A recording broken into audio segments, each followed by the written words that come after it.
Студенттер Чыңгыз Айтматовдун чыгармаларын ар улуттун тилинде чагылдырып беришти. Бул иш-чаранын алкагында биздин жанагы чет тилин окуган студенттерибиз дагы биздин улуу жазуучубуз Чыңгыз Айтматовдун баягы романдарынын алкагында ушул кыскача мындай сценкаларды көрсөтүп кетишти дагы.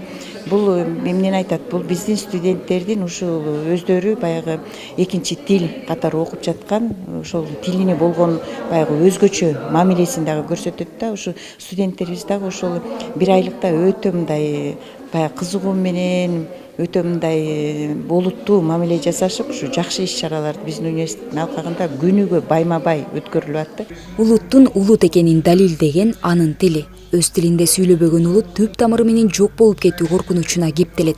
Андыктан кайсы улут болбосун өз тилин байытууга, кастарлоого, даңазалоого тийиш. Эне тил илимий изилдөөлөрдүн темасында деген илимий практикалык конференция уюштуруп атабыз. Бул илимий практикалык конференцияда биз негизинен биринчи кезекте эне тил, ошол биздин Кыргызстанда жашап аткан этностор өзү эне тилинде, улуттук тилинде кандай илимий иштер жүргүзүп жатышат. Мисалы үчүн дунгандар, уйгурлар, корейстер, орустар, кыргыздар, өзбектер, казактар жана башка. Бүгүн мына 6-7 илимий тематикадагы баяндамалар болот. Аларды талкуулайбыз.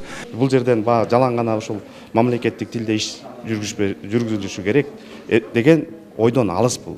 Ошол ар бир улуттун өкүлү өзүнүн тилинде, ошонун тилин өнүктүргөнгө мүмкүнчүлүк ачылып атат. Ал китептер жазылабы, макалалар жазылабы, ырдалабы мына ушул багытта. Анан бүгүнкү Ишеналы Абаев атындагы университетте өтүп аткан нерсе бул ошол эне тилди изилдөө.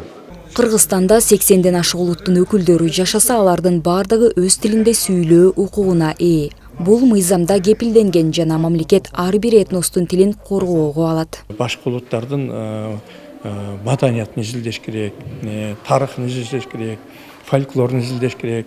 Аны кандай кылыш керек?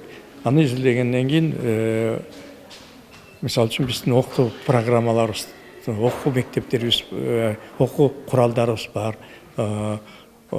Ушуларга алардан дагы мисал келтирип, таанытып, алардын дагы ушундай бар экен, макала бар экен, жомоктор бар экен дегендей максатка жетсек, анан биз Кыргызстанда башка улуттарга жасаган мамилебиз андай бир